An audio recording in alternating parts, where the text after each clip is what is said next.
Hello, listeners. This is Teddy. This is Arthur. Today's episode is about Texas. Here's some facts about Texas. Texas was admitted to the Union in 1845, 28th state. The capital of Texas is Austin. The largest city is Houston. The population of Texas is 28,304,596. Second in the country after California. Texas is second largest state by area in the country after Alaska. The governor of Texas is Republican Greg Abbott, and senators are Republican John Cornyn and Ted Cruz. Texas sends 36 Congress people to the U.S. House of Representatives, 25 Republicans and 11 Democrats. The median income of Texas $56,473, 26th in the country. Texas has the most farms and the highest acreage in the United States. In addition to agriculture, Texas is a leader in petrochemicals, energy, computers, and electronics, aerospace, and biomedical sciences. Goodbye, listeners. Goodbye, y'all.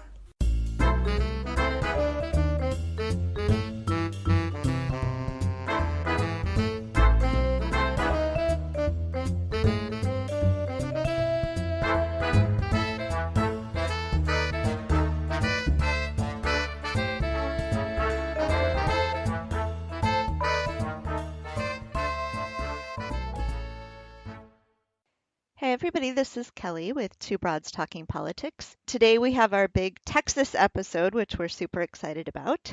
So I'm here with my co-host, Sophy. Hello, Sophy.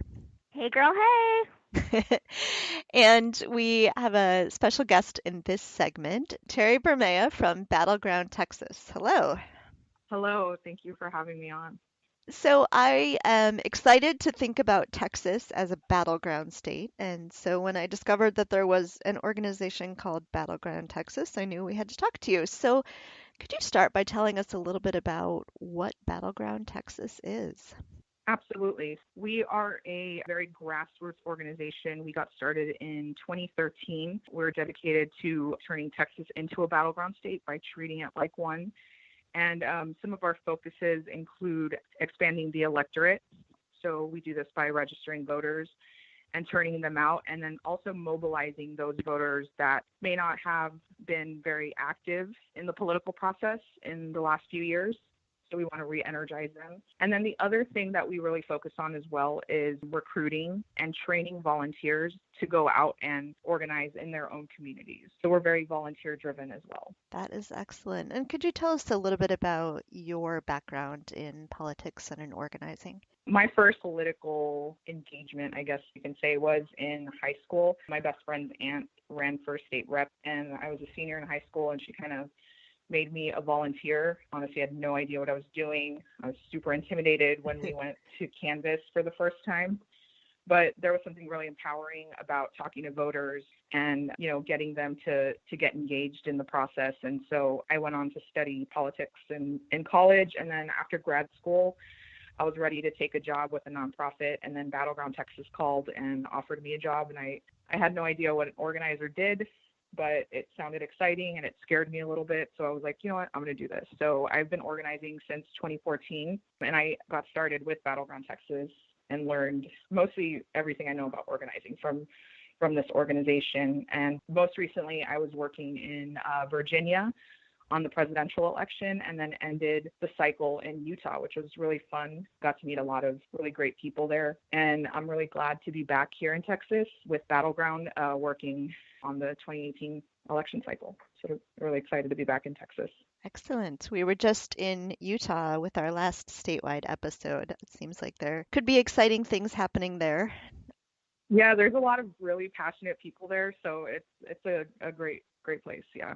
One of the things that I'm interested in about Texas is that I keep hearing that Texas is not a red state, although it looks very red in elections, and that actually part of the problem in Texas is that there aren't high rates of voter turnout. Could you talk a little bit about that, what some of the reasons for that might be, and what you're hoping to do to combat that? So yeah, we like to say that as well. We talk about how Texas isn't a red state, we're a non-voting state. And I think that there are so many reasons for that in particular. But I think one of the things, I look back at my experience as a young person, and I grew up in a non-voting household. I was raised by a single mom.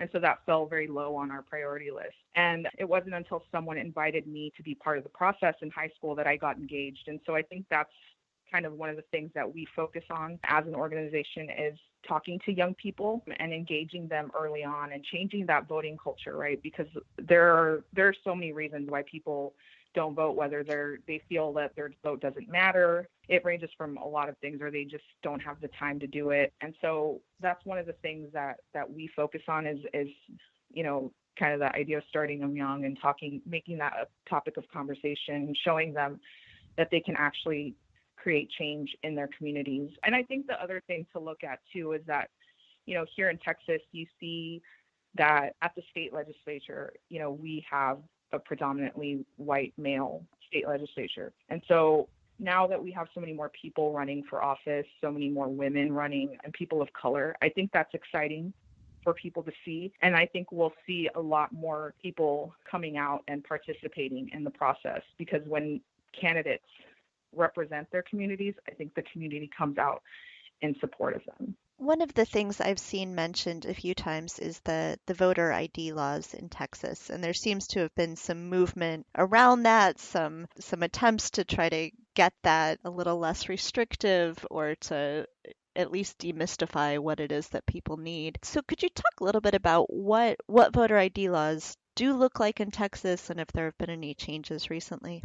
So we do still have the voter ID law. We do have our primary elections coming up, so everybody that wants to vote will be required to show some sort of ID, picture ID. And so this has been something that we've faced in our state for a long time, and it oftentimes affects, people, minority populations.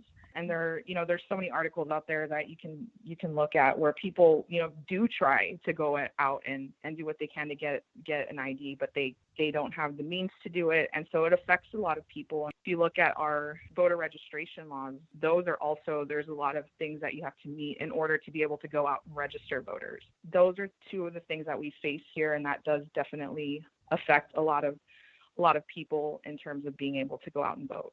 Have you seen changes recently? You talked about more people, more women, more people of color running for office.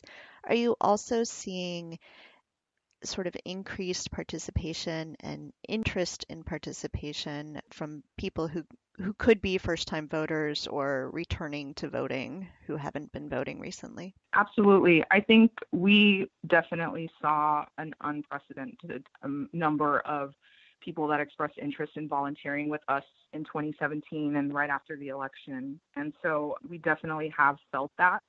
A lot of the people that I meet on the ground, they either said like, oh yeah, I used to be really active in the past, but kind of stopped getting involved, and now I'm back because I just can't sit by anymore. But we also do have a lot of new people that have not participated before, that are looking for that training, that are looking for ways to help. And so that we definitely have seen in the last year. We've also seen a lot of first-time voters, especially young people, that are coming out and wanting to do whatever they can to help. And I think one of the things that we see too is a lot of campaigns, a lot of candidates have a lot of young people out there knocking doors for them. They're, registering voters, and they're doing a lot of great work. And I think they're becoming, the word that they use is woke. They're out there, doing what they can to make a difference, and they're starting to become aware of the power that they have to actually affect change. How are you feeling about the 2018 midterms? How are those shaping up in Texas right now? There's a lot of excitement. I think we've all, across the country, right, we've been energized by the results in Virginia and Alabama and just the increase in Democratic performance. We're feeling that energy as well, and we're really excited about the candidates that we have running. We, like I mentioned before, we have a record number of Democrats running for office here in Texas, which is really, really great to see. But I know, I think we were all really humbled by 2016. I don't know what will happen here in Texas. I know it's going to be a crazy year, a busy year, And we're just going to keep organizing and working hard to make sure that we elect as many Democrats as possible. But I think we have a lot of great races. There's a lot of races that have gotten a lot of national attention and considered flippable. So that's really exciting, to hear. Are there any particular races that you're keeping an eye on? I think that the one that a lot of people are looking at is the U.S. Senate race. Ted Cruz is up for re-election, so that definitely is one that people are looking at. He'll likely face Beto O'Rourke, who is a congressman from El Paso, and I think he's generated a lot of excitement around his campaign. He's done some incredible work. He has a lot of energy, and he's outraised him without taking PAC money, which is really, really impressive. So I think that's one to definitely look at. There's several congressional districts as well that have gotten a lot of national attention. Some districts where Hillary carried, and so they feel that there's a good chance to pick those seats up. And I think some of them are like Congressional District 32, which is in the Dallas area, and then we have Congressional District 7, which is in the Houston area, and Congressional District 23. So those are three that I feel have received kind of the most national attention and that people are looking at. And so you're in the Dallas area? Yeah, I'm in the Dallas area. One of the things that sort of constantly impresses me looking at Texas and trying to figure out where all the people are who we're going to be talking to is just how big this state is. It's one thing to sort of know that intellectually that it's the second biggest state by area, but it's another thing to just sort of see this expanse of Texas. And so obviously we hear a lot about the big cities, about Dallas and Houston and Austin, but there's whole big swaths of Texas that don't have these major cities. What do things look like on the ground there? Do you have people organizing in those areas and trying to register voters there? So yeah, we talked a little bit about like the volunteer aspect of our organization, and we have some really great teams of volunteers in the rural counties of Texas that are out there running phone banks and canvases and that are registering voters out there. They go out into the community and do what they can to organize. And so, there are people all over the state, even in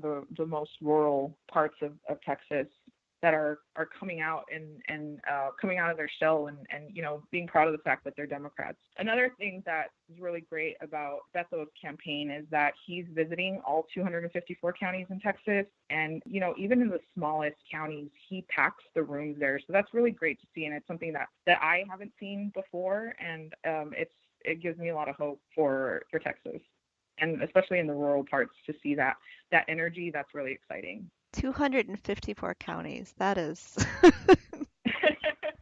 yeah. That's just a monster job to even keep track of what all the counties are and who the people are to contact in all of them. It's too big. It's almost like it's your own country. Yeah, that's very accurate. Could we also, I don't want to forget to talk about immigration, because I know how important immigration is in Texas and in thinking about the landscape of Texas. So can you talk a little bit about how people are thinking about immigration and the politics and all of the political wrangling that's going on around immigration right now, and what people are sort of really feeling in Texas? I actually grew up in a border town, and so all of the stories that you hear about immigrants being like criminals is it's just so crazy to hear that, because that's not our experience. It's unfortunate that that's the narrative that's out there. Immigration has been an issue that has been a hot topic here in Texas for so long. I think I look back right now recently at this past 85th legislative session here in Texas, and some of the bills that were pushed forth during this session were just incredibly discriminatory and so hateful. And one of them in particular was SB 4, which is the Show Me Your Papers law. And that one is still being debated in the courts, but that has really affected, families here that are just, hard workers, but they're scared to go out, and take their kids to the park or, go do everyday normal things. And that's really unfortunate that our families have to live in fear like that. I was able to go to a few of some forums on like knowing your rights that some of the state reps here in the area hosted. And just, these parents have to go and talk to attorneys and like talk about what happens to the kids if they're taken. And that's just, it's heartbreaking that people have to worry about that. And so those are kind of the things that we're seeing here on the ground in Texas in terms of immigration. Of course,